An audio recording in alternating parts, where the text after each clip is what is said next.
Well, the Victorian Parliament's two presiding officers will ask the Premier for more money to fund several key committees and inquiries.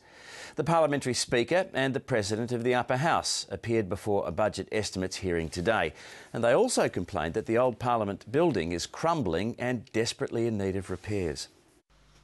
Rats and leaks are par for the course in politics, but preferably not in the bowels of a Melbourne landmark.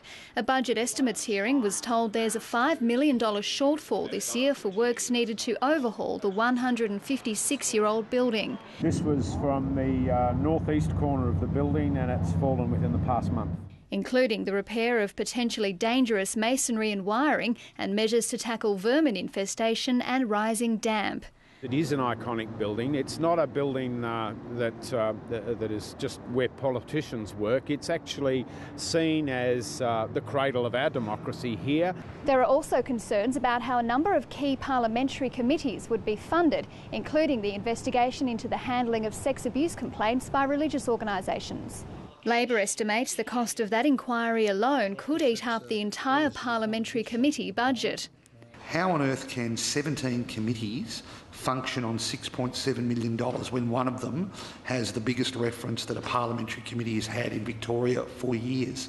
So we are looking that we'll be going back to the Premier when we get a better understanding of the needs of that committee and what sort of money they might want. Parliament will also have to fund a committee to oversee the government's independent anti-corruption commission, and no extra funding has been allocated.